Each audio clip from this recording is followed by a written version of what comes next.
Raríssimas, raríssimos e raríssimas, bom dia, René de Paula Júnior falando aqui no Radinho de Pilha, feliz primavera, 22 de setembro de 2025. Se eu fosse cair aqui no chavão, no clichê, eu resgataria alguma das minhas gravações de passarinho, colocaria aqui para dar um toque mais primaveril, ou então colocaria talvez As Quatro Estações de Vivaldi, mas por coincidência hoje está chovendo e não tem passarinho nenhum. Aliás, que bom que está chovendo, porque convenhamos, pelo menos aqui em São Paulo, a situação estava um pouco periclitante. Eu não sei se essa chuva agora vai reverter um pouco as coisas, né, vai tentar trazer um pouco de respiro para o nosso sistema hídrico, mas de qualquer maneira é feliz primavera para todos nós. Embora em muitos aspectos o mundo esteja entrando num verão sem fim do ponto de vista climático e a cultura humana tenha entrado num inverno que é praticamente uma espiral descendente. Vale lembrar que agora jornalistas que estão cobrindo a Casa Branca, eles têm que submeter tudo o que eles escrevem à aprovação do Pentágono, o que é uma coisa relativamente patética e também bastante assustadora num país que, em princípio, né, é pautado pela liberdade de expressão, de imprensa, não mais, né? Ou então, se a gente quiser sair um pouco dos Estados Unidos, vamos pensar que no Afeganistão, para a gente não achar que é culpa só do capitalismo, ou seja, o que for da direita, né, no Afeganistão agora estão proibidos e banidos todos os livros escritos por mulheres.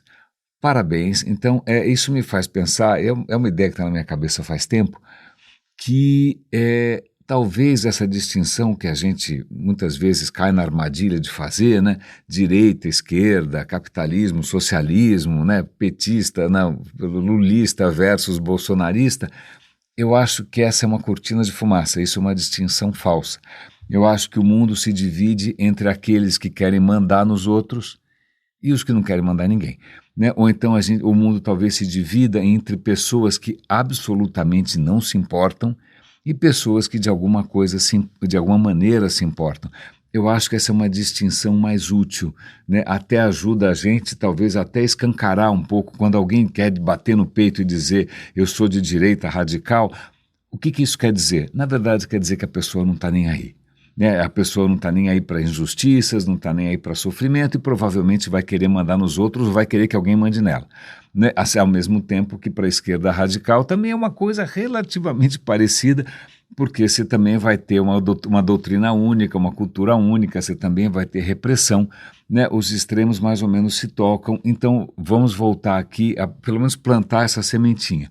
Quem sabe a humanidade se divide de uma maneira irremediável, talvez desde que o mundo é mundo, entre pessoas que não se importam e pessoas que se importam, mas acho que aqui, né, os que não se importam não teriam nem aberto esse podcast, né, então fico feliz aqui que os raríssimos pelo menos se importem com algumas coisas. Eu tenho algumas historinhas aqui para contar, por onde eu começo?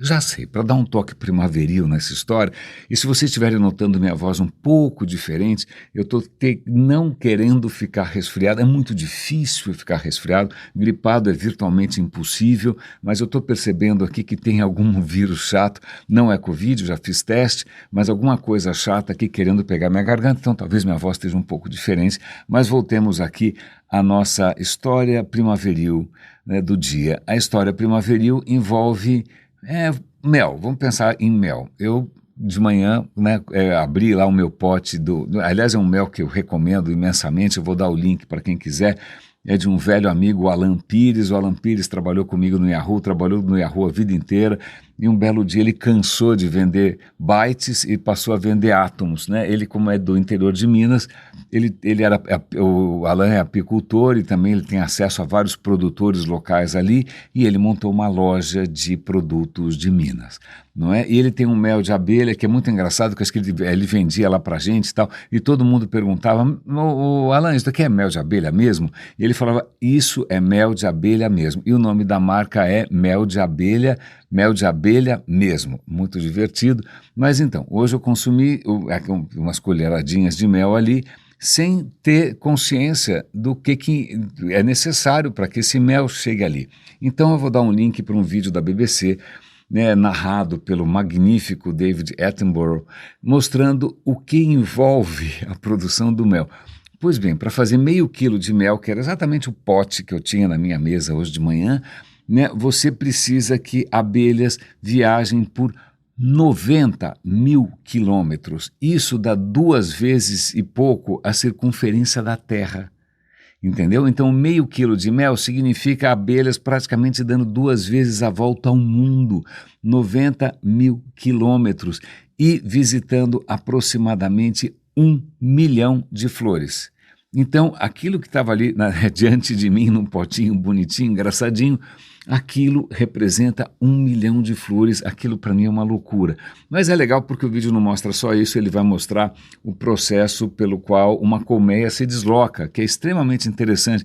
Eu não tinha ideia, mas quando uma colmeia vai indo muito bem, obrigado, a rainha está pondo um ovo a cada 30 segundos. Pum, pum, pum. Na verdade, a rainha não é rainha nada, ela é uma escrava reprodutora, basicamente uma escrava sexual. Ela está criando uma abelha nova a cada 30 segundos. Então, não preciso dizer que logo, logo a colmeia vai estar lotada, alguém precisa fazer alguma coisa a respeito. Então, o que acontece? Uma parte das abelhas vai procurar outra freguesia. Não é? E o processo é muito interessante, porque, em primeiro lugar, as que vão sair, elas vão se concentrando fora da colmeia. Aí, em algum momento, algum gatilho qualquer, né, faz com que elas decidam todas juntas fazer um enxame e elas vão parar em algum lugar pertinho dali, porque elas ainda não sabem para onde elas vão. Né? Então, o que acontece? A abelha a rainha fica no meio e as outras se empilham em volta, faz uma montanha, 30 mil abelhas, uma em cima da outra.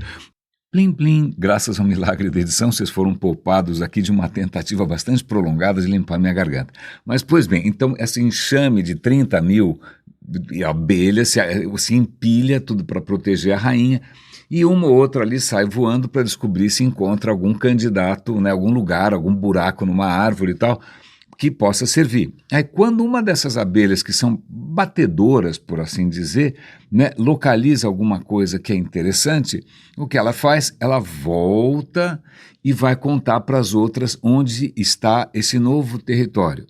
Pois bem, como é que elas contam? Como é que é, onde fica? Né? É muito interessante, eu não sei se alguém aqui se lembra do tempo do colégio, do tempo talvez da faculdade, se alguém fez engenharia, como eu fiz por algum tempo, né? Mas você tem um sistema de coordenadas, que é X e Y, essa coordenada cartesiana, está tudo bem. Tem um outro sistema de coordenadas que é o sistema polar, né? Que você, para dizer onde alguma coisa está, você dá a distância que a coisa está, em que ângulo, né? Em que ângulo você tem que ter uma referência, eles dão um ângulo e a distância. Pois bem, as abelhas usam o sistema polar. Então, ela volta e ela faz dancinhas. A dancinha dela, o ângulo que ela está fazendo a dancinha, significa o ângulo que as abelhas devem sair para encontrar esse lugar. O tempo que ela vibra é o tempo que corresponde à distância. Então, ela está com a dança, ela vai ali no meio das outras e fica fazendo lá um rebolado, né? O ângulo que ela se desloca é o ângulo que elas têm que sair dali com relação ao Sol, né? E a vibração ali, o tempo que dura essa vibração, ela mexe as asinhas, isso dá uma ideia da distância, certo? E o entusiasmo com que ela faz isso dá uma ideia do quanto ela realmente está empolgada com essa descoberta. Então, o que acontece? As abelhas que conseguem... Porque, imagina, ela está comunicando isso para quem está numa rodinha, na rodinha, né? Ela não estava com alto-falante. Então, aquelas primeiras abelhas ali que receberam essa notícia, elas vão para lá. Se elas acharem que é bacana, elas voltam e fazem a mesma dancinha para as outras e vão multiplicando isso, vai e volta, vai e volta, vai e volta. Eu sei que em meia hora, mais ou menos, o processo se encerra, está decidido para onde todo mundo ir, e as 30 mil abelhas devagarinho vão indo para essa direção nova e vão se instalando com a rainha. O processo todo dura algumas horas. É fantástico, as abelhas, à medida que elas estão indo para lá ou chegando perto, elas liberam feromônios no ar para facilitar, né, para sinalizar para quem ainda está um pouco mais longe onde que as coisas estão.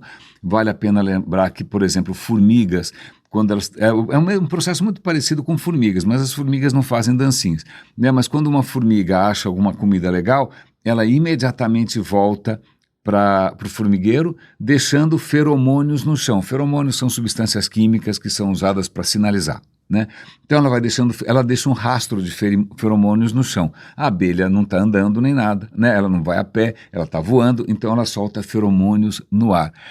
Eu achei essa história absolutamente genial. Pois bem, veja que numa simples colherada de mel, né? Aliás, a gente tinha visto outro dia aqui, agora eu não vou lembrar onde foi, por que que o mel é tão espesso? Veja, se é feito de néctar, sei lá, você já deve ter visto néctar em alguma flor. Não é uma pasta, não é uma geleia. O que que acontece? Se você tentar replicar, porque basicamente mel é água com açúcar, né? Se você tentar replicar, você pega, sei lá, água e vai jogando açúcar, açúcar, açúcar, açúcar, açúcar, nunca vai ficar daquele jeito. Por quê? Porque a abelha faz tudo de um jeito diferente.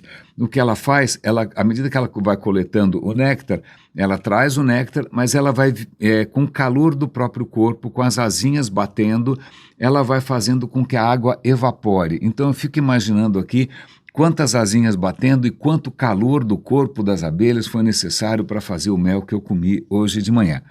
Espetáculo. Mas vamos mudar um pouco de assunto? Eu estava assistindo agora de manhã um vídeo da PBS, que é um canal que eu adoro, é uma apresentadora super carismática, super simpática, e ela cobre justamente a crise climática. E uma coisa que eu não tinha ideia, aliás, uma questão de expectativa de vida. Hoje de manhã a gente estava conversando sobre isso no café, né? Eu tenho 60, o pai do meu pai morreu com 59. Ou seja, o meu pai é 35 anos mais velho que o pai dele, né? Então, uau, a expectativa de vida aumentou imensamente nos últimos anos, certo? Certo. Bom, depende de onde você vive. E mesmo nos Estados Unidos, que eram um país, em princípio, inspirador, não são mais, estão virando Talibã, não é? Nos Estados Unidos, dependendo de onde você nasce, a sua expectativa de vida pode ser 80 e poucos ou talvez 60 e poucos. É uma diferença de 20 anos. É brutal. Isso tem a ver com o quê? Obviamente desigualdade, isso tem a ver com uma pancada de coisas, mas também tem a ver com uma questão que é muito interessante, que são desastres naturais. O que acontece? Se a gente plotar, né, se a gente tentar olhar para o passado e ver quanto que os desastres naturais, inundação, seca, incêndios, terremotos matavam, não é? A gente vai encontrar alguns momentos ali, década de 30, 100 anos atrás, em que de repente uma inundação na China matou 3 milhões de pessoas, ou 2 milhões de pessoas, ou que não sei o que, não sei aonde, matou 1 milhão de pessoas, né? Ok, né? Legal, mas o que, legal nada, horrível, pavoroso, né? Agora 100 anos se passaram, a gente está tendo, em princípio, né, desastres naturais mais intensos e com mais frequência, um atrás do outro. E o número de mortes, então, aumentou? Não. Em princípio, o número de mortes caiu imensamente. Proporcionalmente, o número de mortes caiu muito. Não tem mais nada que provoque milhões de mortes ao mesmo tempo. E aí os caras estavam tentando entender o que parecia ser um paradoxo. Você tem desastres naturais mais graves, mas menos pessoas morrem. Bom, uma das questões houve progresso, então você tem progresso de infraestrutura, você consegue levar alimentos, né, você consegue levar ajuda, você consegue levar remédio, né, então as pessoas têm um pouco mais de uma rede de segurança tentando, lógico, dependendo de onde você vive, claro, mas já não é mais aquela coisa de que se está exposto à providência, né? A providência divina, que aliás é uma das ideias mais estranhas, porque se isso fosse um plano de saúde, né, se a providência divina fosse um plano de saúde, eu entrava com processo, né? Aliás, eu fico pensando, me desculpem, não ter fé, ou ser completamente incapaz de entender esse fenômeno, torna a vida de quem é ateu um pouco, digamos, cheia de mistérios, não é? Então, muito, para mim é sempre intrigante a ideia de que, imagina, tem um desastre horroroso, o carro capota e o cara quebra todos os ossos, mas não morre, né? E aí a pessoa vai falar, graças a Deus. Eu falei, pera, graças a Deus, o cara acabou de sofrer um acidente medonho, então por que o cara não interviu antes, né? Por que não teve nenhuma intervenção anterior? Né? Como assim? Então, pera um instante só. Então, o cara só vai realmente tratar melhor se você rezar, né? É como se eu chegasse num pronto-socorro e fosse ali, eu tivesse uma emergência, e o cara fala, olha, você tem rezado todo dia? Senão eu não vou atender você. Né? Felizmente, a infraestrutura não é assim que funciona, ela não vai perguntar se você é de direita ou de esquerda, se bem que isso está mudando, Veja, eu moro numa cidade em que um contrato da prefeitura foi suspenso, né, um contrato com o Teatro Municipal, com a organização que cuida do Teatro Municipal, porque o prefeito não admitiu que um funcionário dessa organização questionasse ou criticasse aquele maluco que morreu, que é o Kirk, que agora virou um mártir canonizado, etc. e tal. Então, vejam, as coisas estão ficando um pouco estranhas, né, essa questão. Então, veja, se o sistema público fosse dependente se você já pecou ou não, se você se masturbou, que orifícios você prefere, né, ou se você rezou bastante ou não rezou bastante, ou se por acaso você tem mais bênçãos ou menos bênçãos, não, você vai no pronto-socorro ser atendido. Né, você tomou um remédio, você tomou uma vacina, a vacina não vai funcionar se você ficar de 4, plantar bananeira, dá na mesma. A vacina é vacina, então isso eu acho bastante peculiar. Mas vamos lá, voltando, né, para a questão de desastres naturais. O que os caras perceberam que esses dados pareciam um pouco contraditórios. Se você tem mais desastres e os desastres são mais graves e eles estão acontecendo em intervalos menores, será que a gente está contando errado o número de mortes? Será que a gente contava de um jeito lá atrás e a gente está contando agora de outro jeito? Pois bem, sim, porque o que está sendo contado agora são as mortes diretas. Então teve uma tempestade, uma inundação, então vai contar quantos morreram afogados, certo? Caiu árvore, vamos contar quantas árvores caíram na cabeça de alguém. Teve um incêndio, quantas pessoas morreram queimadas ou asfixiadas naquele momento. Então é uma contagem direta e pontual. Só que, perdão, limpando um pouco a garganta aqui. O que os pesquisadores perceberam é que logo depois de uma catástrofe, né, uma inundação, um ciclone, um furacão, os Estados Unidos tem furacão pra caramba, ciclone, sei lá eu, né? O que acontece é que, algumas pessoas morrem diretamente por causa disso, aliás, cada vez menos, porque a gente está aprendendo a se defender, mas o rastro de mortes a mais se estende por 10, 15 anos. Né? Qualquer desastre desses vai provocar um crescimento na morte de pessoas que de repente nem tinham nascido ainda. Vamos supor, a mulher estava grávida, né? Mas a hora que a criança nascer, ela vai nascer num mundo em que a infraestrutura está destruída, que a água está contaminada, que a família está mais pobre porque perdeu tudo. Então veja, na hora de contar as mortes, não, as consequências de um desastre natural, não basta contar os corpos no necrotério. Você tem que perceber o que aconteceu dali para frente, o quanto a vida piorou. E o gráfico muda completamente de figura, porque não só crianças vão padecer imensamente, né, crescendo, ou tentando crescer, ou tentando viver num mundo que se tornou muito mais difícil, né, mas, sobretudo, idosos também vão ter uma mortalidade muito estendida. Então, sei lá, o que os caras perceberam é que um ciclone que, de repente, matou diretamente 2.000 pessoas, na verdade, ele vai ter mortes indiretas na casa dos milhões. Ou seja, né, os gráficos muito bonitos, né, os números muito bacanas, né, que parecem falar por toda a verdade, na verdade eles estavam escondendo, eles estavam mascarando aquilo que realmente acontece, que são mortes indiretas, porque simplesmente toda a sociedade, né, as famílias, a situação ambiental degradou muito e a expectativa vai decair. Isso explica porque no sul dos Estados Unidos, que é a região mais exposta a ciclones e seja lá mais o que for, né, a expectativa de vida é em média 10 anos menos. Né? Se você morar fora desse circuito horroroso, né, você vai viver 10 anos mais. Se você tentar abstrair o efeito dos ciclones, você vai perceber que, ali tinha tudo para ser, não é, a mesma expectativa de vida possível e imaginável, mas não, né, a gente estava se deixando enganar. E aí não é só uma questão de ciclones são bastante escandalosos, né, você chama a atenção, todo mundo vê e tal, mas o que eles estão falando ali é de outro assassino invisível, que são as ondas de calor. As ondas de quando você vê o gráfico das mortes por ondas de calor, é uma coisa absolutamente medonha, né? E a onda de calor, não é difícil de você tirar uma foto de uma onda de calor ou de você fazer um vídeo. Cara, simplesmente a temperatura está aumentando, né? E o seu coração vai padecer para manter a sua temperatura, para manter o seu conforto. Então, o número de mortes por coração aumenta imensamente, e é isso que está acontecendo e a gente não está enxergando, e isso é muito difícil de fazer alguma coisa a respeito, porque se colocar condicionado para todo mundo só piora a situação.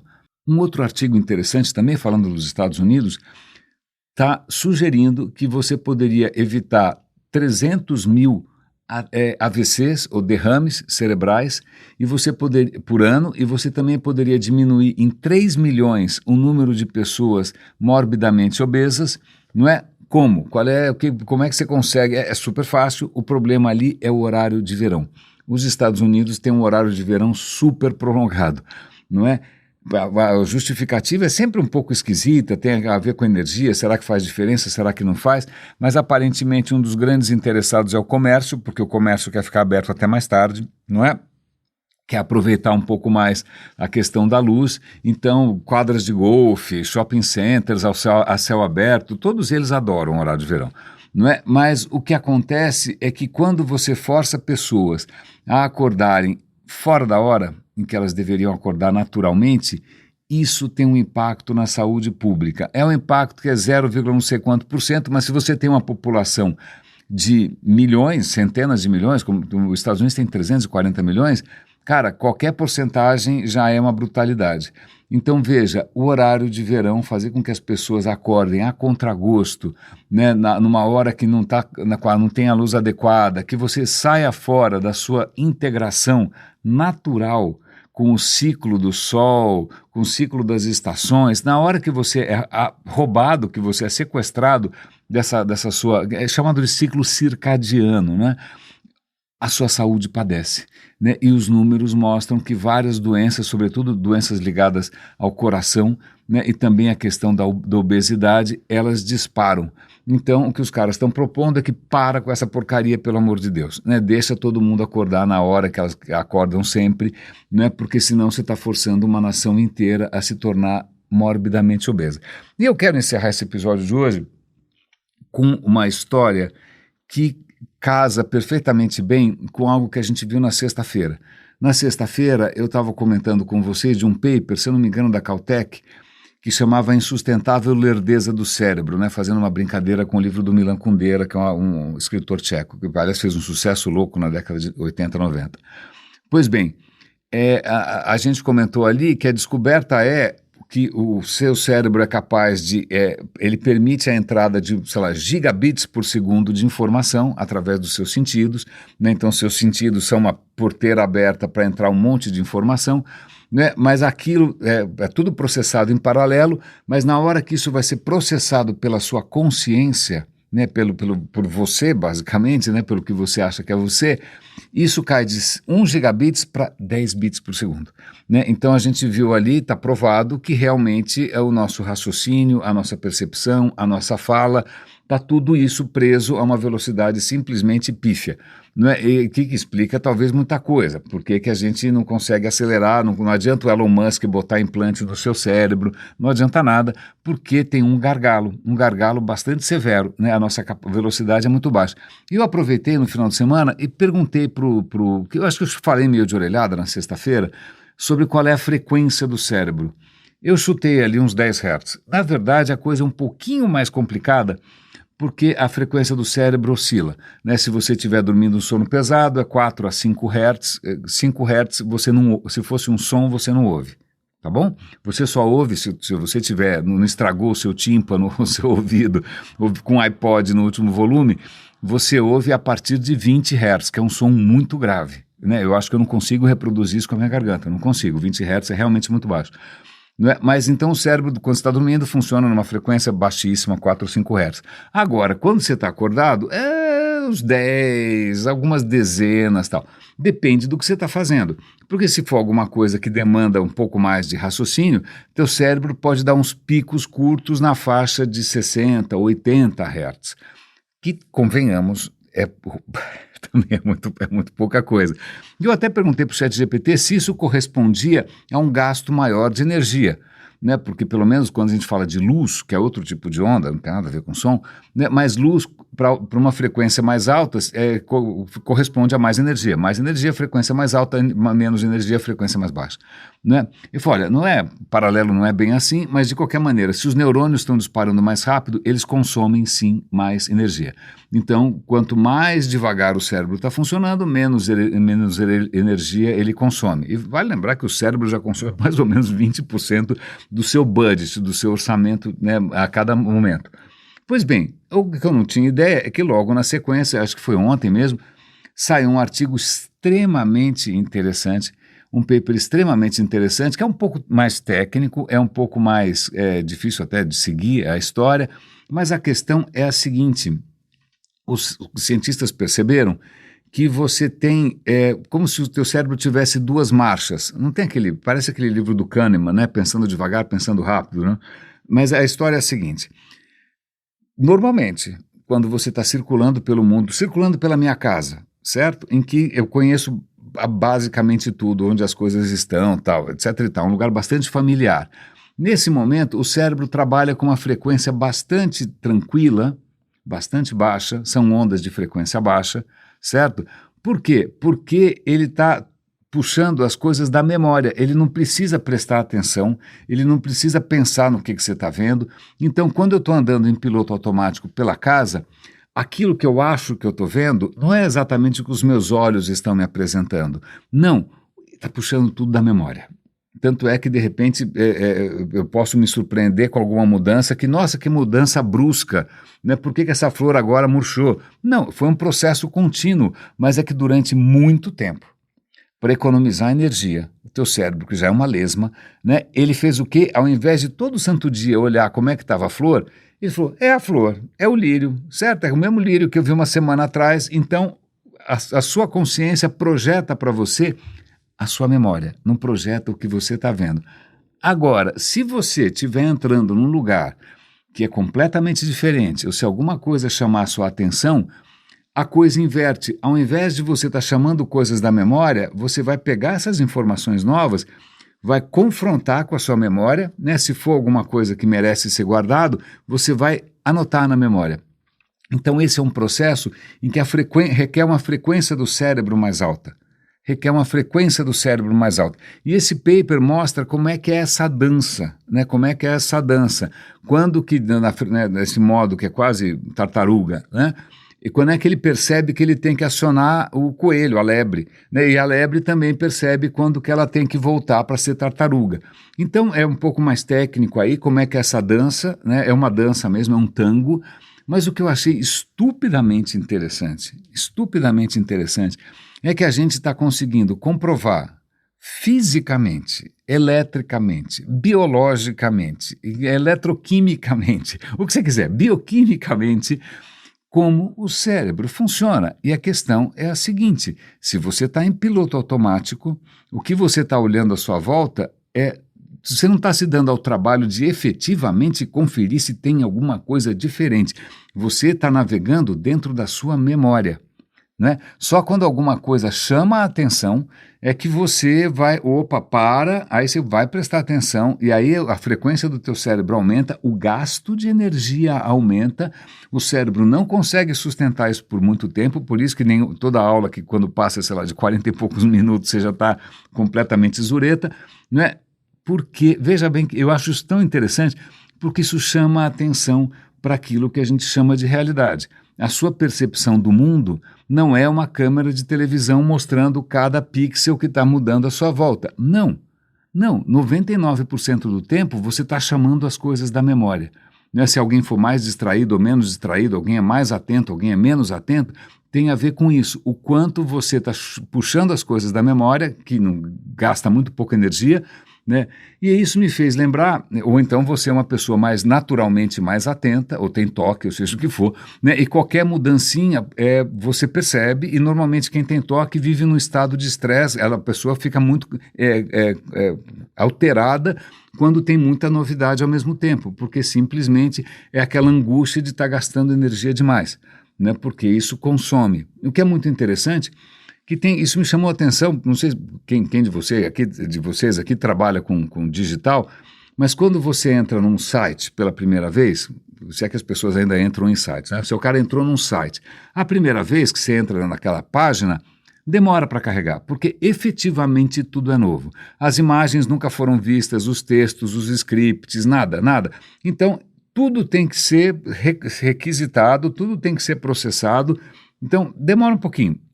Agora, vamos imaginar que você vai fazer alguma outra coisa e entra nessa página de novo. A página entra quase que instantaneamente. Por quê? Porque no mundo da internet existe um processo chamado de cacheamento. A primeira vez que você consulta alguma coisa, ok, vai demorar o tempo que tem que demorar, certo?